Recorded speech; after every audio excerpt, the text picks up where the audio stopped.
This is November 2nd, and the essence is, sweet children, become accurate in your thoughts. So accurate is a very interesting word to think about. Accurate means correct. It means meaningful, significant, pertinent, appropriate. So think about, if your thoughts are like this, then the words and actions would follow. So become accurate in thoughts, words, and actions, because you are the top knot, the Brahmin top knots, who are higher than the deities. So there is a hierarchy actually inside your own soul. So the highest is the Brahman, and next comes the deity, next comes the warrior, then the merchant, then the Shudra. And this practice of Raj Yoga is all about going from the Shudra to the Brahmin. So the question is, what is the most incognito and refined aspect that even you children understand with difficulty? So to understand the secret of Shiv Baba and Brahma Baba, this is to understand the most incognito and subtle aspect. It's very, very difficult for people to see past the body. And so when people see the body of Brahma, then they think there's the soul of Brahma only. And here it is the soul of Shiv Baba speaking through the body of Brahma, and Brahma is also speaking. So two of them, two people in one body, is hard for people to grasp that. So some children become confused about this. The Father himself shares this secret. Early in the morning, I teach you children through this body.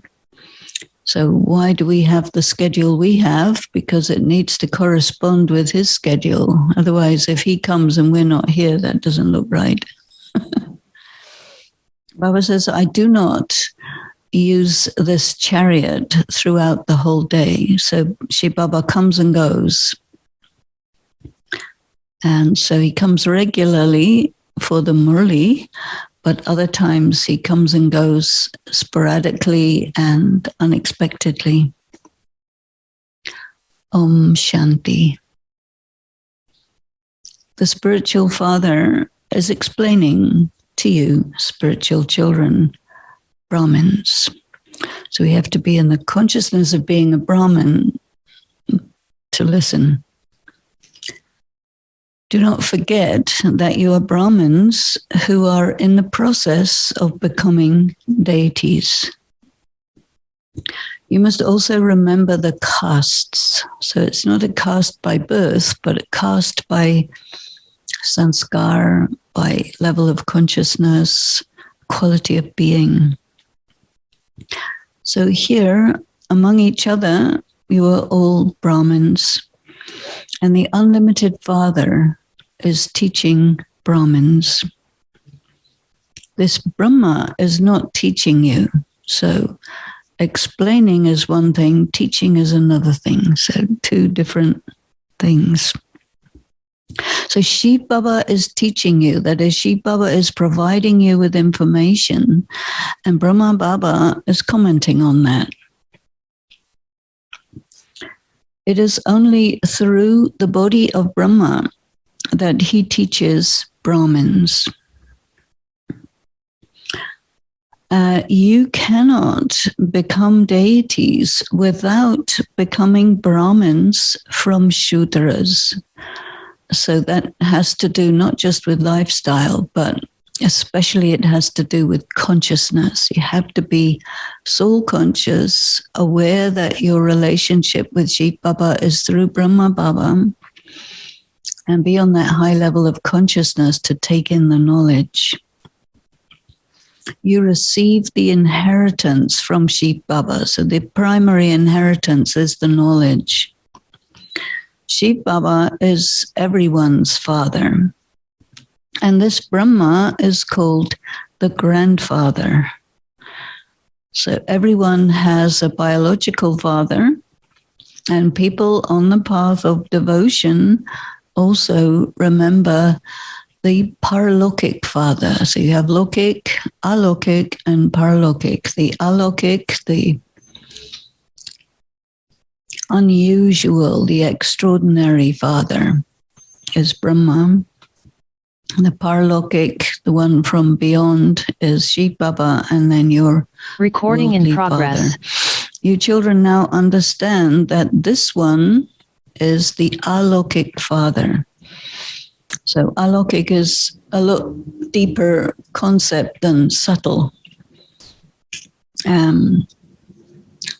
It means that he has been adopted by us and we have been adopted by him, and it's a very subtle thing to understand, but I think you better stick with the word alokik, otherwise there'll be confusion. So this is the alokik father that no one knows, even though there are temples of Brahma. And here in Mount Abu, there is also the temple of Adi Dev. So the temple of Dilwara is also called Adi Dev and also Mahavir. And it's a Jain temple, but it's still the temple of, actually the temple of Brahma, but they don't call it the temple of Brahma. So he is also called Dilwara. But in fact, the one who conquers your heart is Shiv Baba, not Brahma Baba. And it is just the one Father, Shiv Baba, who makes all souls constantly happy and gives them joy. Happiness means he gives them the wealth of the knowledge. Only you children know this. The people of the world do not know about these things. We are Brahmins and we are claiming our inheritance from Shiv Baba. And you also forget this again and again. Remembrance is easy, but it's very subtle. If you drop your consciousness, then you can't have remembrance. Sannyasis use the word yoga, but you use the word remembrance. Yoga is a common word. People usually think of yoga as referring to pranayama, hatha yoga exercises, etc. And those people stick to the material world. So this is not called a yoga ashram, but it is the home where the father and his children are sitting. So it is the children's duty to remember the unlimited Father. Duty in the sense of, if you know who you are and what you stand for and who is giving you your identity, then you're fulfilling your duty. We are Brahmins and we are claiming our inheritance from the grandfather. So in this sentence, the grandfather is Shiv Baba, the father is Brahma. But in the previous one, the grandfather was Brahma and the father was Shiv Baba. So you have to follow these things. So this is why Shiv Baba says, continue to be in my remembrance as much as possible. Also, remember the pictures. That means be conscious of what's contained in the pictures. Then you would realize and remember that you are Brahmins and you're claiming your inheritance from the Father. So very clearly the knowledge is the inheritance. Could a Brahmin, Lokik Brahmin, ever forget their caste? It's part of their identity. But you forget that you are Brahmins when you are in the company of Shudras. So that means when you're in the company of people with a lower level of consciousness, and you drop down to their level. So remember your level. Brahmins are higher than deities because Brahmins have the knowledge. God is called Jani Jananhar. So Jani Jananhar means the one who knows everything but independently of observation. You know it in advance. And he's aware of what's going on in everyone, but he doesn't let you get away with saying, I'm not going to say what's going on because Baba already knows. He won't let you do that. So being Jani Jananhar doesn't mean that he sits and looks at what's going on in everyone's heart. But Jani Jananhar means that he knows the beginning, continuation, and end of the world, the past, the present, and the future. He is the seed, so that knowledge is contained within him. The seed is aware of the beginning, middle, and end of the tree. So you must remember this Father a great deal.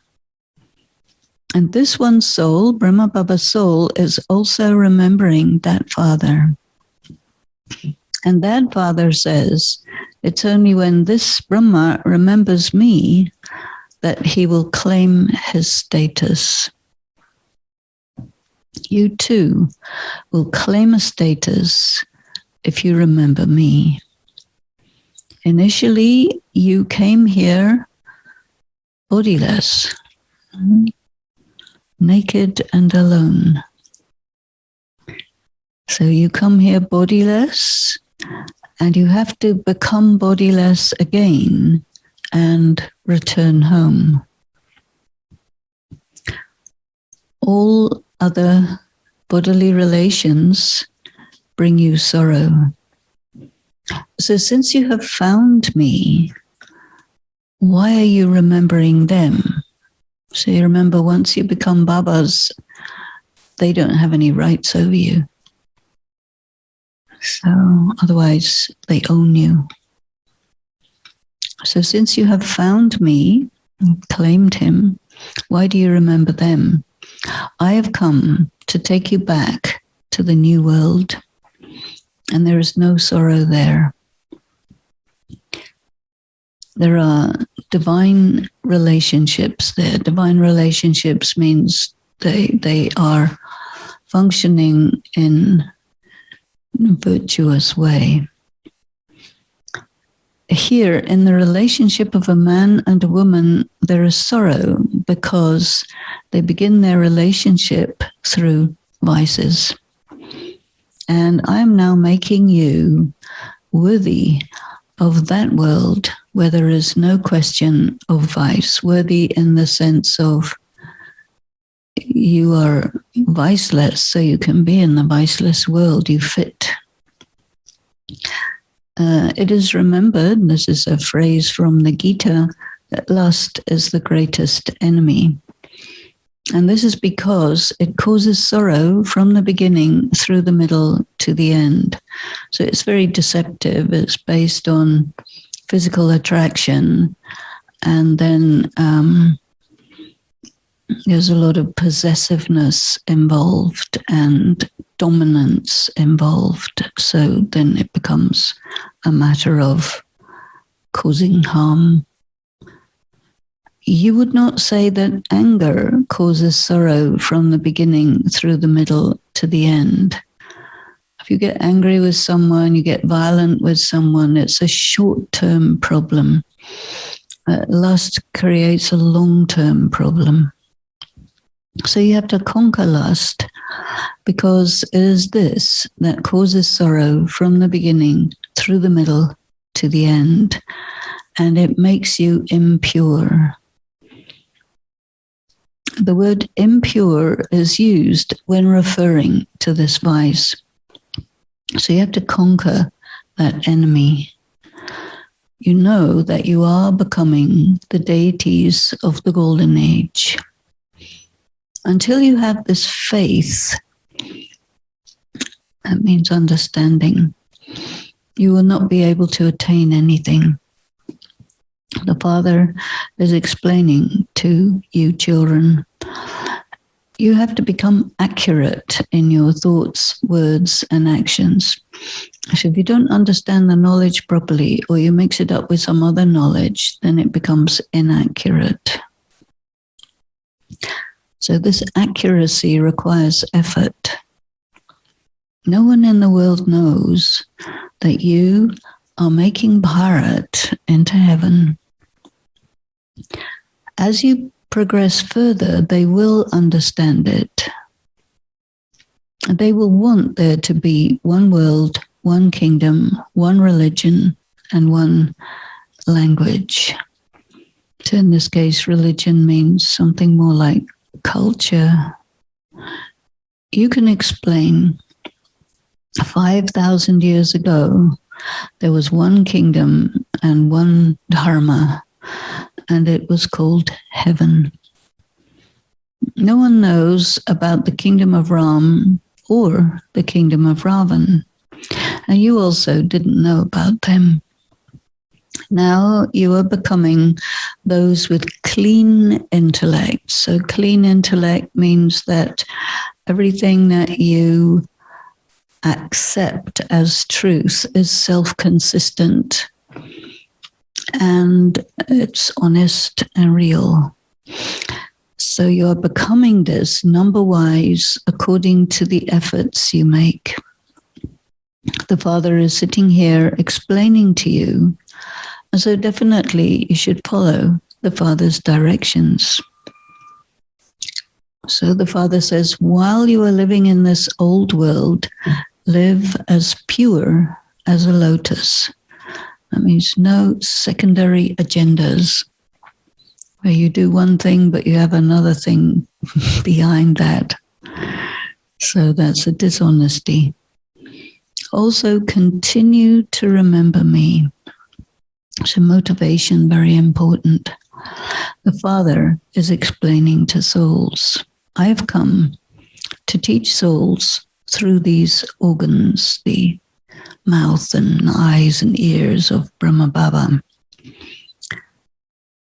This is an unclean, polluted old world, and you're in an unclean body. Therefore, you Brahmins are not worthy of being worshipped, as worship is only of those who are clean. So you can be praised, but you can't be worshipped. Deities can be worshipped. You make the world into heaven by following Srimad. And this is why you are praised, but you cannot be worshipped. So worship is effectively a whole set of rituals to honor a person. And so that level of honoring can only be done to someone who is that level suitable to be honored. It is definitely Brahmins and not deities who are praised. So deities don't do anything in terms of service, or they don't do anything heroic. So there's a difference between those Golden Age deities and what's called the Shiv Shaktis that are actually the Brahmins. But you're not full Shiv Shaktis yet, but Brahmins, so you're praised with the effort that you make and everything like this. The Father is changing you from Shudras into Brahmins.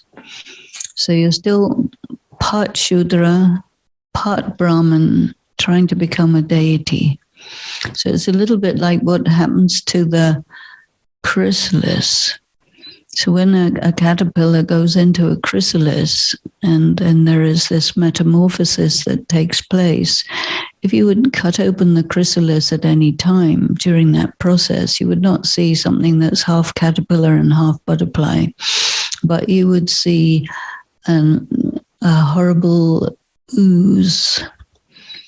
And so the stage of being a Brahmin is you're not a Shudra anymore and you're not a deity yet, but you're something that doesn't have any proper form. And so it's actually quite difficult to go through this process because you're not one thing or the other. So the souls and the bodies of deities are pure. And you souls are now continuing to become pure, but your bodies are not pure. So the level of honoring that's called worship can only be done if body and soul are both pure. You are now making Bharat into heaven by following God's directions. So you too are becoming worthy of heaven, worthy in the sense of you're getting a pure body and a pure soul, both of which are required in heaven. You definitely have to become Sato Pradhan. It is only you Brahmins that the Father sits and teaches. The tree of Brahmins will continue to grow. And those who become firm Brahmins will then become deities. That means if you're not a firm Brahmin, you won't become a deity. This is a new tree, and there are storms of Maya that affect it. There will not be any storms in the Golden Age. So anytime you experience a big storm, you have to survive it, endure it, hold on until it passes. So here, Maya doesn't allow you to stay in remembrance. So you have hidden agendas, attractions, repulsions, karmic accounts, all this gets in the way. Doubt in yourself, doubt in others, arrogance, all this. You know that it's only by having remembrance of Baba that you will become Sato Pradhan from Tamo Pradhan. So everything depends on having remembrance. So remembrance means you're connected and you're pulling in the power from Baba. So the ancient yoga of Bharat is very well known. So they know that it's special, but they don't know what it is. People abroad desire someone to come and teach them the ancient yoga. So there are two kinds of yoga. One is the yoga of the Hatha Yogis. So the Hatha Yogis, when Baba's speaking Hatha Yogis, he's referring to the sannyasis who belong to the Vedanta, those who are of the lineage of Shankaracharya. And then the other is that of Raj Yogis. So Raj Yoga is what is taught by Shiv Baba. Now you are Raj Yogis. That Hatha Yoga, all different kinds of Hinduism, that has been going on for a long time. You now know about Raj Yoga. But what do sannyasis know about Raj Yoga? So they know about matter, they know about the element of light, but they don't know about souls, and they don't know about God, and they don't know about drama, they don't know about heaven and hell. All this is not known to them. So the Father has come and told you that I come and I teach you Raj Yoga. Now, Krishna cannot teach Raj Yoga. Why? Because he's in the Golden Age. There's no need to remember God. everything is fine. There's no impurity, so there's no need, no possibility of Raj Yoga when he's alive. There are no audience. Well, there are people in the golden age, but they're all pure. So no, you can't attain God unless you want him. And you can't want him unless you're in full-on deep trouble. And that can only happen in the end of the Iron Age. So all these aspects are self-consistent. And people say, well, why do you have to go to hell? If you don't go to hell, you can't get to heaven. And you have to go through hell in order to get to heaven. And you can't look for God unless you're in hell. And he can't come unless there's a need. So everything fits together. But it's a bit difficult for people to figure it out until he puts it in his way. Then you see it from his angle and it makes sense. So this is the ancient yoga of Bharat. In the Gita, instead of my name, they put the name of Krishna. And that changed everything. When it is the birth of Shiva, when Shiva arrives, that's also the time of the birth of your paradise, in which there is the kingdom of Krishna. So you know when it is the birth of Shiv Baba, the birth of him, it comes at the end of the Iron Age. And that is also the birth of the Gita. As soon as he comes, he starts talking. And as soon as he starts talking, paradise starts getting created. So that's also called the birth of paradise. And you will then become pure. Because as soon as you have exposure to Baba, it starts disturbing everything. And that process of purification is a process of disturbance. So we talk about peace, but it's very disturbing to become peaceful. So this is paradoxical. Establishment is taking place exactly as it did in the previous cycle. I'm just going to move this because it's going to pick up breath. Therefore, the birth of Shiv Baba means or implies the birth of heaven. Baba himself comes and establishes heaven. So the Father says, now remember me and be in contact with me. Because you don't remember me, Maya makes you perform one sin or another. So when you're disconnected from Baba, you're automatically body conscious. So then you activate your body conscious sanskaras.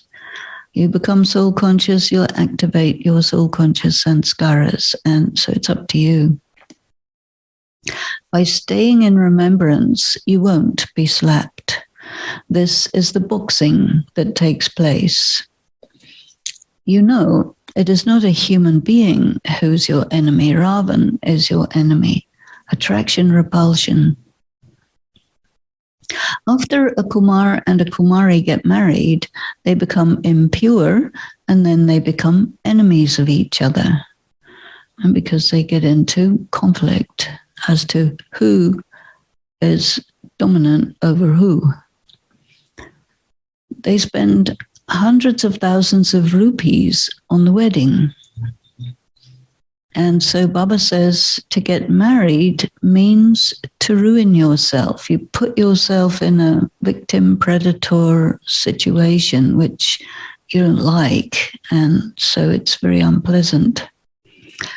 The Parlokik Father has issued an ordinance. Children, lust is the greatest enemy. Conquer it and make a promise for purity. No one should become impure. You have been impure for birth after birth through this vice. And this is why lust is said to be the greatest enemy. So it's called Kama Sutra. You know, there's one scripture called Kama Sutra, entirely about sex. And Kama Sutra means the bondage of lust. So as much as you get into lust, that much you get tied up. And as much as you're in prison, that much you don't like it. So the Father explains to you very clearly how you have taken 84 births. Now you have to return home. You should have pure pride. That's like self-honor.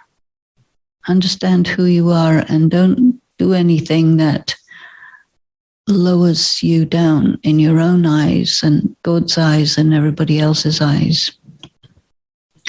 We souls are following the Father's directions and making Bharat into heaven. We will then rule the kingdom in heaven.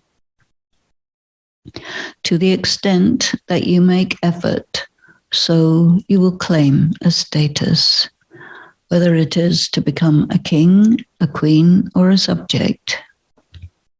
You are seeing how kings and queens are being created. You're seeing it right in front of you. It is remembered, follow the Father. So this aphorism, this phrase, refers to the present time, and it does not refer to your worldly father. This Father is giving you a direction constantly. Remember me alone, and then your sins will be finished. So by his remembrance, you deactivate your tendency to do negative karma. And that's called finishing your sins. You understand that you're following very good directions and serving many people. You children come to the Father, and so Shiv Baba refreshes you. And this Brahma Baba also refreshes you. This one, Brahma Baba, is also learning. And Shiv Baba says, I come in the morning. So when someone comes to meet me, can't Brahma explain anything? Would he say, oh, Shiv Baba, you come and explain, I will not explain? No. These are very incognito and deep matters. This is Brahma Baba talking. I can explain the best of all. Why do you think only Shiv Baba explains, and this one could not explain anything? So that's Shiv Baba talking. So you can see in some Murlis, you can see clearly which sentence comes from Shiv Baba, which sentence comes from Brahma Baba. Now again, Shiv Baba talking. You also know that this one explained in the previous cycle also, which is why he attained his status. Mama also used to explain. So you can see from this Murli comes after 1964 when Mama left the body, or after 65. There's different people say different dates for Mamas. So she too claims a high status. You see Baba there in the subtle region. So you children have to follow him. You have to also reach your subtle angelic form and leave your body and go there. It is only the poor who surrender themselves. Wealthy ones cannot surrender themselves. It's in the sense they have too much to lose. Wealth, position, power, prominence in the society, prestige, this and that. They won't give that up. So the poor who say, Baba, all of this is yours, have nothing to lose. So, okay. Shiv Baba is the bestower. He never takes anything. He says to you, children, all this is yours. So whatever you put in Baba's yagya, that's your investment. It's not a donation, actually. Baba says, I do not build a palace for myself either here in the confluence age or there in the golden age. I make you into the masters of heaven. You now have to fill your aprons with the jewels of knowledge. So your aprons are your intellect. People go to the temples and they ask the deity to fill my apron. But which apron is it and what should it be filled with? It is Lakshmi who fills everyone's apron because she gives money. People do not go to Shiva. They think he's the destroyer, so they won't go to him. They do go to Shankar. They want him to fill their aprons, but if they want money, they have to go to Lakshmi. So it is said of Krishna that he spoke the Gita, but they don't say, when they go to see the images of Krishna, they don't say, fill our aprons. They go and say this to Shankar, because they believe Shiva and Shankar are one and the same. But actually, Shankar is the one who empties their aprons. So no one can empty our aprons. Destruction has to take place. So what will happen in destruction is you lose everything. All your money, your body, your relatives, your buildings, everything. Om Shanti. It is remembered that the flames of destruction emerged from the sacrificial fire of knowledge of Rudra. So this is that. But no one believes it.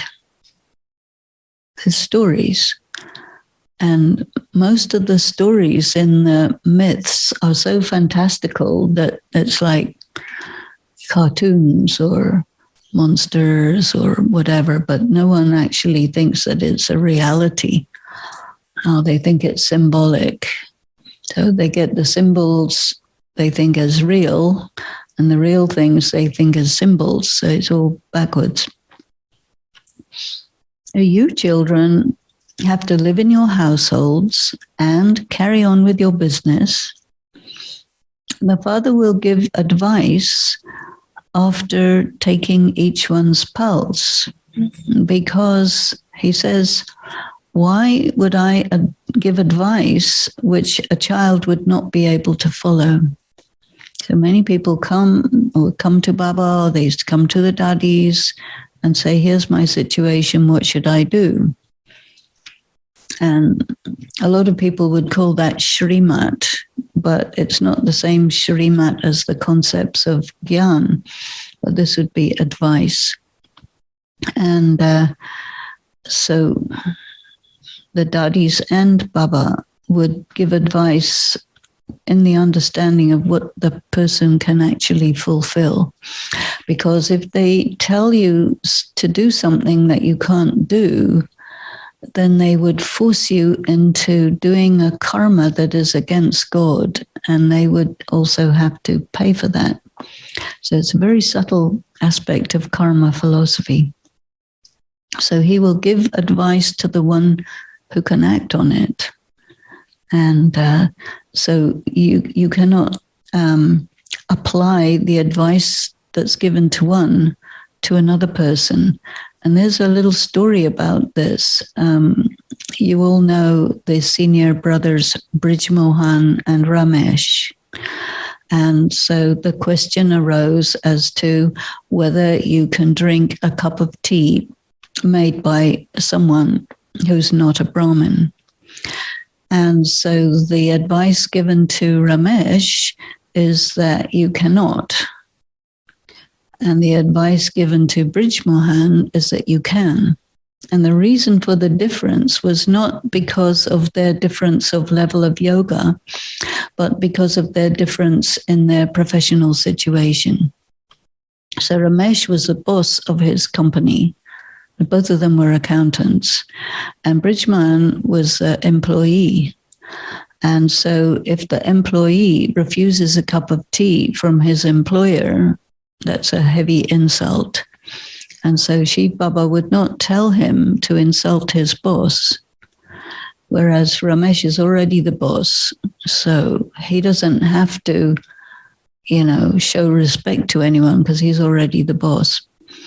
So this is an example that's often used to explain how differently the advice is for different people. That depends on their circumstances, situation, their level of gyan, their level of yoga, all these things. Then you will be given advice accordingly. You have to come to this one. He will give you the right advice. Each one of you should ask, Baba, what should I do in this situation? What should I do now? So then after Baba, sometimes people would ask Avyakt Bab Dada when there was their meeting, very often. But now, no more daddies, no more Baba in the physical plane.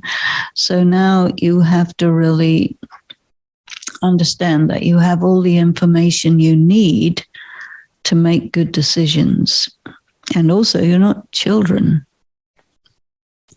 BKs are an aging population. So there are a few new ones, but not that many. The Father sends you to heaven. You know that we are going to become residents of heaven. At present, we are residents of hell. But you are now neither in hell nor in heaven, somewhere in between. Your anchors, or the anchors of those who have become Brahmins, have now been raised from the dirty world. So you're no longer anchored to the Lokic world, to the society of the Lokic world, but you're in transition. You have now left the shores of the iron-aged world. And some Brahmins are going ahead very fast, and some are very slow on the pilgrimage of remembrance. And when some let go of the Father's hands, they choke and drown. So you're on a boat. And if you jump out of the boat and you fall in the water, you will choke and drown. And that means you end up in the Iron Age again. The boatman is now taking you across. There are many types of physical pilgrimage, but your pilgrimage is unique. It's completely different. It's a shift of consciousness. You're going from one state of consciousness to another state of consciousness.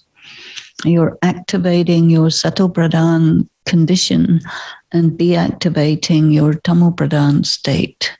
So you're reversing the effect of time. You're reversing the effect of entropy. So you're going totally against the grain.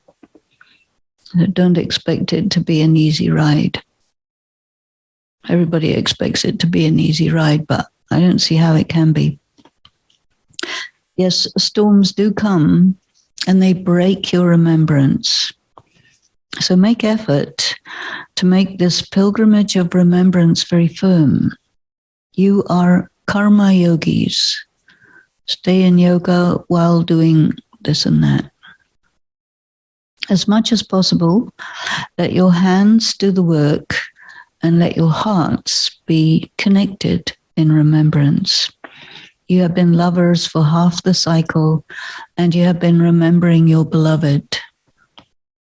Baba, we get a lot of difficulties here. Now, make us into the masters of the world of happiness. So if you stay on the pilgrimage of remembrance, your sins will finish. That means your tendency to do something which is against your best interests will finish. You will only do what will carry you to where you need to go. You claimed the inheritance of heaven and have now lost it. I can smell gas. Is there any leak or anything? No, it's okay. Maybe from the outside. Baba was heaven, and this is why people speak of ancient Bharat. People give a lot of respect to Bharat because it is the greatest and the most ancient civilization. You know that destruction is just ahead. All these people are thinking about climate change, and they know they can't do anything to stop it. Those who understand everything very well have a lot of happiness inside. Many people come to your exhibitions. Look how many different varieties of sages and holy men came to Ahmedabad. And they say, you are telling the truth. So there must have been some big exhibition in Ahmedabad. But it doesn't sit in their intellects that if you're telling the truth, it means you have to claim the inheritance from the Father. As soon as they leave here, everything finishes. They say, yes, yes, this is true, this is good, but then you know that the Father is taking us to heaven. There will neither be the jail of a womb nor the jail and prison there. You will not see any sign of any kind of jail. Neither jail will exist. Here, all this is the pomp of Maya. It looks good, but in reality, it's a prison. Nowadays, everything happens quickly. Even death continues to take place quickly. Large-scale death, quickly. In the Golden Age, there will be no such calamities. Here, death happens quickly, and there will be a lot of sorrow. There's a big natural calamity like a tsunami. This one that happened in 2004, I think nearly 500,000 were killed. That's a lot. Boom. The whole earth will become new. In the Golden Age, there was the kingdom of deities, and it will get reestablished. As you make further progress, you will see what happens. Progress means the development of the BK organization, world study, and all of that. There will be very fearsome scenes. You children have had visions. So the main thing for the children is the pilgrimage of remembrance. And this is the pilgrimage of the ascending stage. Acha.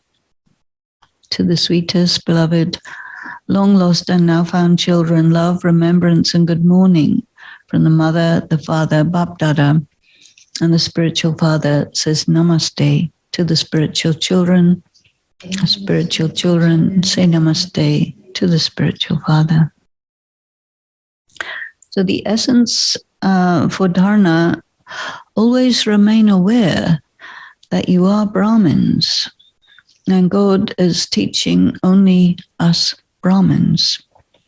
We are now becoming Brahmins who are in the process of becoming deities. So secondly, fill your aprons with the jewels of knowledge and donate them. Leave the shores of this iron-aged, impure world. Do not be afraid of the storms of Maya. There's this expression, paper tiger, right? Looks like a tiger, but it's actually just paper, so don't worry about putting your head in its mouth. The blessing. May you be a master creator who stays away from all the attractions of creation with your powerful stage. So a powerful stage means that you can see through it. You know that it's not real. It looks good. Eye candy, ear candy, all this stuff. When a master creator remains stable in the powerful stage and intoxication of being a master knowledgeful, then he will be able to stay away from all attractions. He knows better. This is because the creation will now create more different colors and forms. So Maya comes as attraction, the colors and forms, or terror. So you come under the spell of attraction or under the spell of terror, and you have to be not under either of those spells. So all the mistakes of your childhood, like being careless, lazy, and not caring, or not realizing that it matters, so you have to forget that. You can reveal your powerful form of a Shakti, your form of holding the weapons. Do you like holding weapons? Some people, they have trouble with this idea of holding weapons because they think spirituality means to be disarmed. But here it means you need to be armed and fierce so that Maya stays out of the way.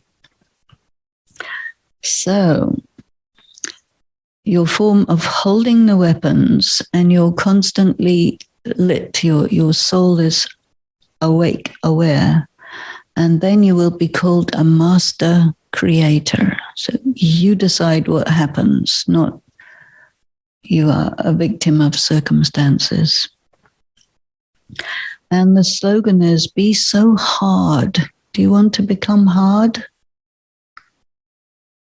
Hold the weapons and be hard. Do you like that? He's saying you need to be hard. But you think you have to be soft. So be so hard in your state of mind that no situation can melt you. So that means resilient, resistant, and that you will not become susceptible, or you will not succumb to the different temptations. So, voila.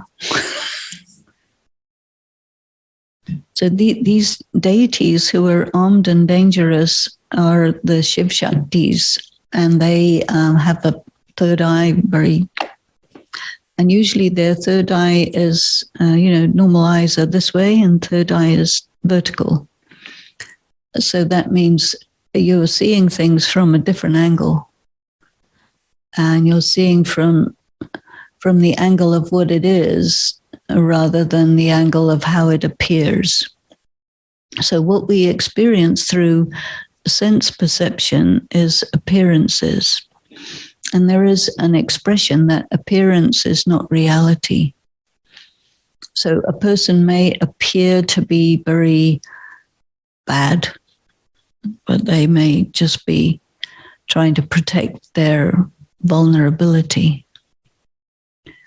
And so you look at their performance, but you don't see what's behind it.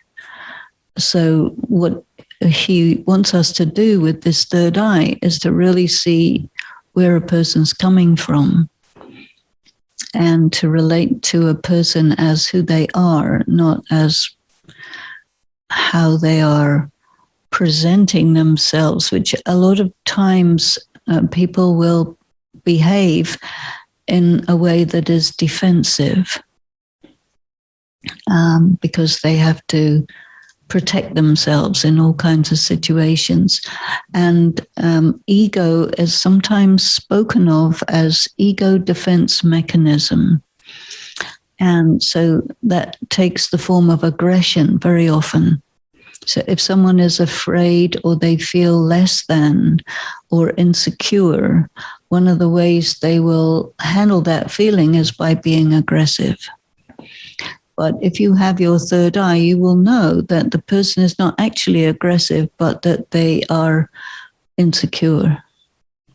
And so you don't need to react to the aggression thinking that it's real.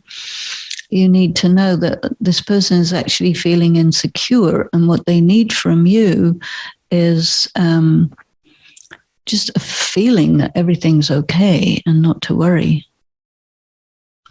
So you can give them that feeling, and then they won't need to be aggressive. And sometimes people will avoid you, and they'll go away from you. And it doesn't mean that they don't like you. It means that they don't feel good about themselves.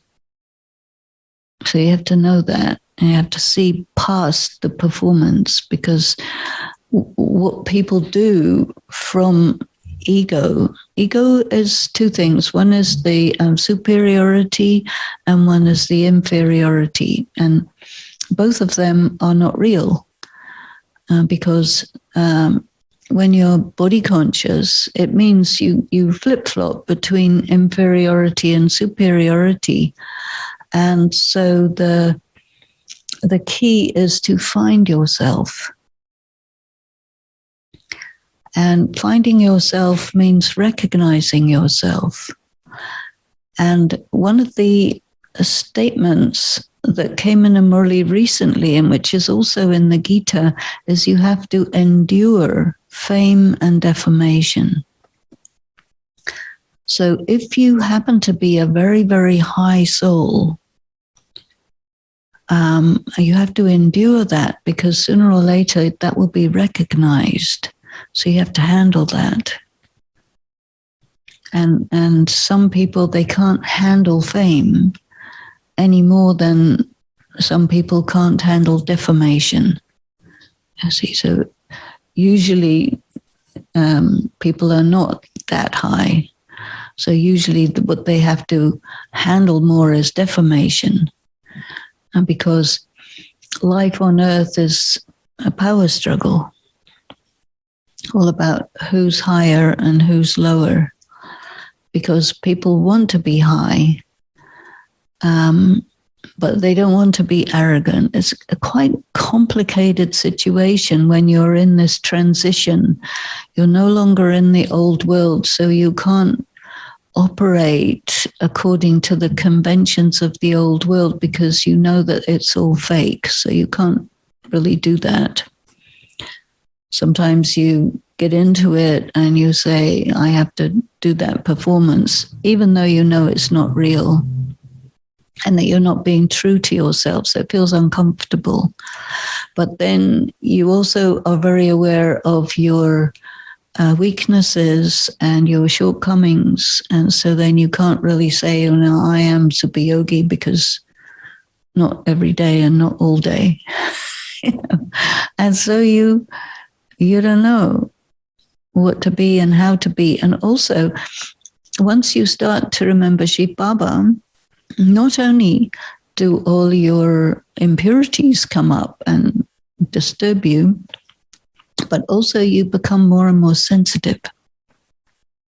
Because unless you're really sensitive, you cannot perceive God, because he's so subtle. Unless you're really sensitive, you can't perceive the meanings behind the appearances. But then you have to match your sensitivity with this thing, what Baba said in the slogan about being hard. So you don't have to be hard in the sense of nasty or impenetrable, but you have to be hard in the sense that you can't be manipulated. And manipulation is something that goes on all the time. Lots and lots of manipulation. And sometimes people say, Brahmins say, if somebody is dictatorial and manipulative, it means that's wrong. But Baba will say, whatever it is, but if you're around it, it means you need to learn how to be independent of it. Because if you didn't need to learn that, you wouldn't be around someone who's performing in that way. So in the worldly angle, you look at people's behavior and you classify it as good or bad, right or wrong, according to the worldly conventions, which has to do with pleasant and unpleasant. But in spirituality, you're moving away from pleasant and unpleasant because that's sense perception. And this is why you have to have this third eye, which is vertical, which sees things from a very different angle. And the third eye, especially for being able to answer the question, why? Because somebody who is objecting to someone else's behavior, they're manipulative, they're tyrannical. People do complain when they find somebody like that. And then Baba will say, well, you're just looking at it superficially. You're not understanding what's going on in this scene of the drama, because every scene in the drama has a lot of significance. It's very meaningful, but it's quite difficult to perceive the deeper meaning behind these scenes. And so when there is a scene in drama which creates a feeling inside you, that feeling could be you like it or you dislike it, because Maya is attraction, repulsion. So you get a feeling inside coming along. You like something, you don't like something. And then it means that you say, okay, here is something that I need to understand. And it's something I need to understand about myself. Part of the difference between being soul conscious and body conscious is this, that when you're body conscious, it means that you're living on the surface of your body. And that means that you're in absolute contact with sense perception. So whatever you can see, whatever you can hear, smell, everything, that is your world. And this is called to be externalized. You're living on the surface of your body. And then he says soul conscious means you go and live on the inside of your face, which is called antarmukhi.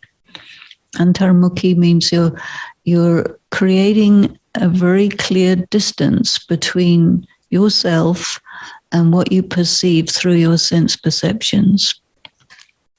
And generally, when a situation comes, it attracts the soul into perceiving it. And so you get pulled into the surface of your body. And it's quite difficult to remain independent of your sense perceptions while this is going on. So it's constantly, you're being tested. And if you practice this idea of being a karma yogi, it means effectively that you stay on the inside and you view whatever is going on from the angle of what is the message that this scene has to tell me about me. But when you're on the outside, you interpret it usually as you either are impressed or critical or carried away or something. You're under the influence of that scene. And so then what you do, how you perform your role when you're under the influence of that scene is a reaction to that scene. And this is why Baba uses the expression, like when somebody is doing something that you think is not right, he says you should consider that they're under another influence, right? He uses this expression, under another influence. So what is this other influence? It is that they are experiencing that scene as a sensory perception, and they're pulled into it, and so they react to it. That means it activates their ego defense mechanisms. And so Raj Yoga involves being in circumstances which are specially calculated to activate your ego defense mechanisms, and for you to perceive everything from the surface of your body, and then you're trapped in the sense that it activates your Iron Age sanskaras. And then after a few weeks, months, years, you might get it that, oh my God, I did get trapped. And there's one of the plays of Shakespeare, which is called A Midsummer Night's Dream, which is about this. And you can see that on YouTube if you want. There is a version of it that was made in about 1968. So it's a very, very old film. And it shows how a juice of a flower went on someone's eyes and cast a spell on them, and they got attracted by something which is not at all attractive. So people, it's all about manipulation, how people manipulate each other, especially in romantic relationships. And why Baba talks so much about us being celibate and pure and so on is partly physically to be celibate and pure, but also to become quite expert in understanding how the manipulation is done and how you get pulled into things because of something like ego massage. And the ego massage is, what he says, and he said in the Murli, you have to be deities worthy of worship, means honoring someone who is pure in soul and pure in body. And what makes you impure is attraction. And so Baba talked about Maya as colors and forms, attraction, temptation. It can be attraction of another human being's body or charms or personality or whatever. Or it can be in a political arena, power, influence, importance. A lot of people are very pulled by that because they feel inferior. And so if that is proposed to them, they will bite on it. And they'll bite on it not because it's real, but because of the feeling of inferiority. You'll bite on anything that looks like it'll make you feel more high. And because more higher, yeah. And because you want love, everybody wants love. Nobody has enough love, right? So this physical attraction is partly to have sense gratification, but a lot of it is because you want to be loved. So you want to be loved, you want to be honored. So Baba says, okay, I understand that, but do not get deceived by Maya. He says Maya deceives you. It will offer you something which is a temptation. It's not real. It itself is manipulation. And so if you are in a circumstance where you feel someone is being tyrannical and bossing you around and pushing you around, and then you're also in a circumstance where someone is, bribing you and corrupting you and all of that, you need that, because you need to get skilled and not get trapped and caught up by that stuff. Because as long as you carry on doing that, you can't actually progress in Raj Yoga.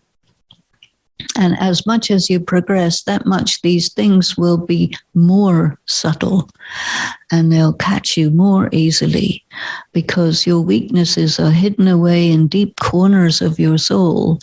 And if you have to become a king, you can't have any of that. Otherwise, you can be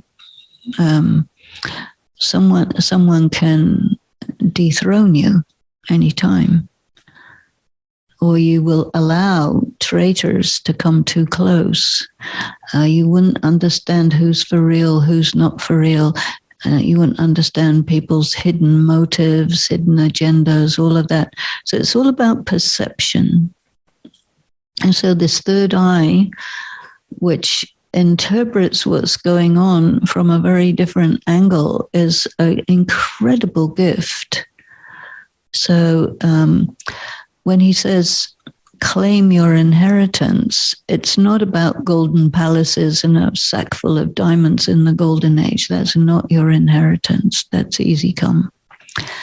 It's really the knowledge that's your inheritance.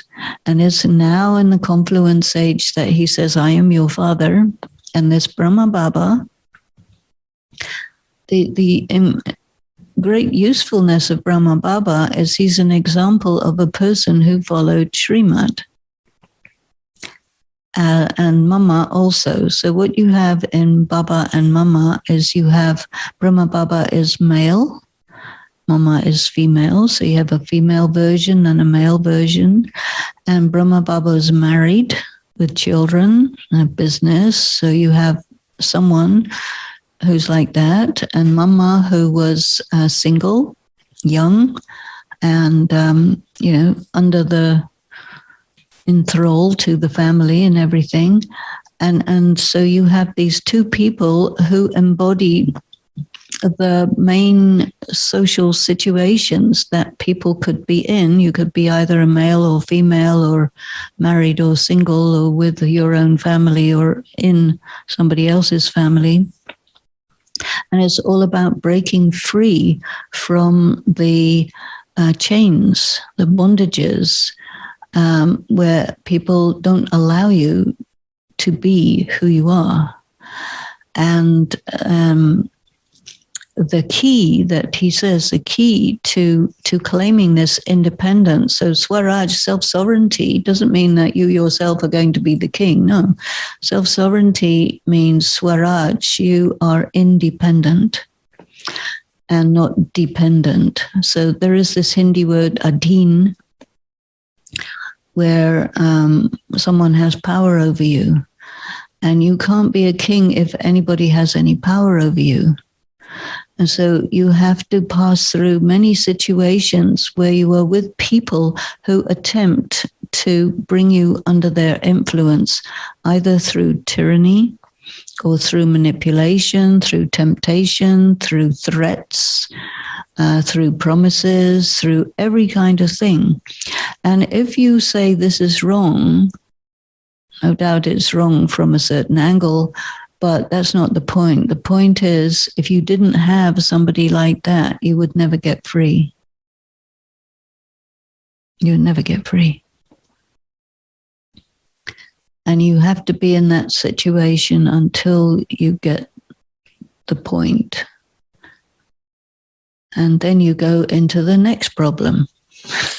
Because once you finish one school or one class, you graduate, you get into another one, which is higher education, more difficult.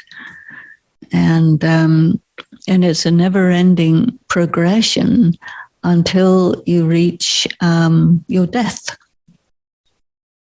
And so when that comes as a gateway, so you have to make sure that you're not afraid of death. And so you need to be in life-threatening situations. And a life-threatening can be a threat to your ego, because this, what Baba calls ego, the vice of ego or arrogance, is that you might lose face if you get exposed, and you need to be able to handle that. If you're corrupt, if you're not real and you get exposed, then you can't handle it because it's too much shame. But if you are for real and you get exposed, your exposed state or your unexposed state is the same thing. So what's the problem? But if there's a big difference and your unexposed state is really not good and your exposed state is very nice, there's a big difference inside and outside. But if you're the same inside and outside and you get exposed, it's like, okay, this is me. You knew it was me. Everybody knows this is me and this is me. So have a nice day. No problem. But you have to know you will be exposed. And so don't mind. And if there's too much difference, you will mind. So make sure that there isn't difference. And then when it comes, it's fine. So also, you may be disempowered by illness or some disability, mental disability, whatever it happens to be. It's a very big test, because you are not able to use your body as it's supposed to be usable for. And that is very difficult for the soul to handle. You're in your body isn't working properly, your brain is not helping you, and everybody mocks you. That's a problem. That's not very nice, but it's a test to be able to manage that I've seen at the end of life of great yogis. I've seen people treat them like that. And that's quite hard to manage. And people will do that. So, of course, they will clock up negative karma. But the person who has to pass through it and hold themselves together, they will clock up a lot of very powerful positive karma. So these exams are not very nice, but if you want to go all the way there, you need to be a little bit aware of what sort of exams there are to be taken. You're free to take Raj Yoga to the level that you think you can handle. And he makes us go slowly, slowly, little by little. And one thing that I found quite useful is to hold the idea that everything that happens, good or bad, is a rehearsal for the next thing. Because slowly, slowly, you get more experience, you get more strong. And Baba had said in Abhyat Murli, anything that happens to you that's really bad in any way is specifically to make you experience and to make you strong. And this play, the Midsummer Night's Dream, is very interesting to show you how easy it is for people to manipulate you and make a fool out of you if you fall into the trap. And the trap was represented by this flower juice on the eyes that makes you perceive something not very good as very good. And in that way, you make a fool of yourself, and then everybody laughs at your expense. But if you get it, then you are, like they say, forearmed and forewarned.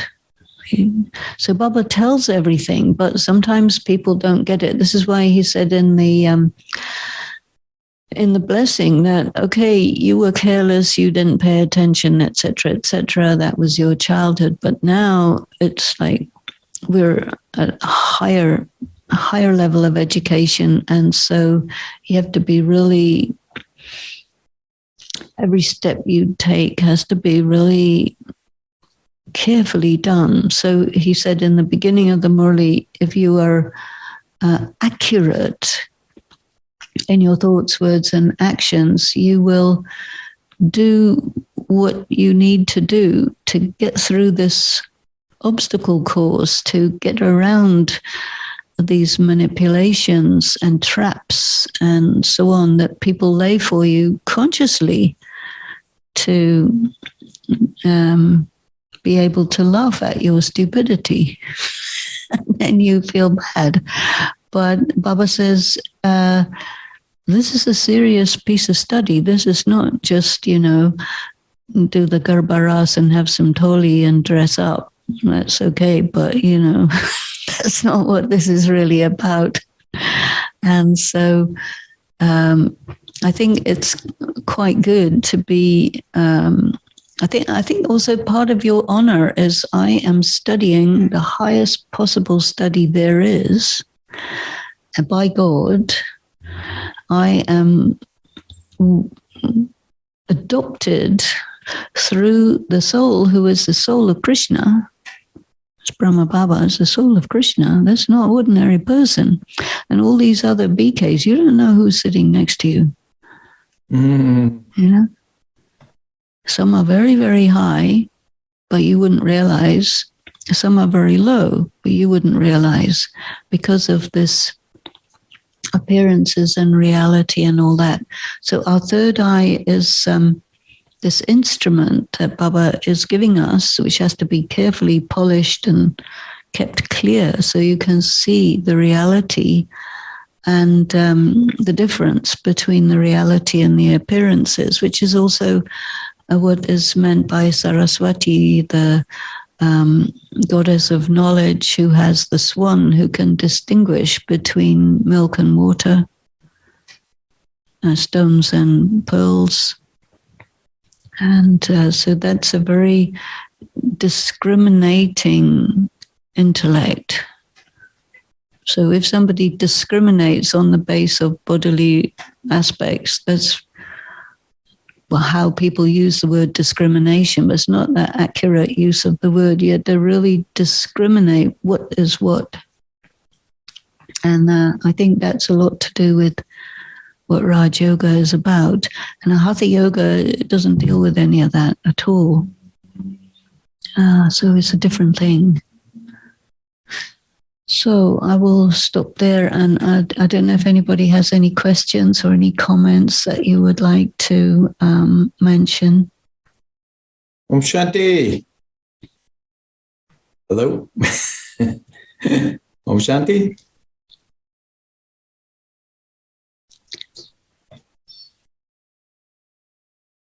It's okay. Can you hear me? Anyone from here? I can hear Neil by, but apparently you can't. Yeah, can you say again, Neil? Unmute. He's muted. Yeah. Okay, there we go. Om Shanti. Om Shanti. Yeah, so it's a good analogy that the drama at the confluence stage is like a minefield, and our third eye of knowledge is like our, what do they call those? Like a minesweeper. Yes, it helps us negotiate the minefield of Maya and the wonderful obstacles that come along to teach us such wonderful lessons. Yeah, I think the military, there's some military who have special equipment like the Delta Force or some of these people, and they have the kind of binoculars that can see in the dark. Infrared, yeah. And all sorts of weapons they have. So we have to have our full quota of every kind of weapon. This including includes the a powers? suicide pill. You get a suicide pill, and that's when you have to bow.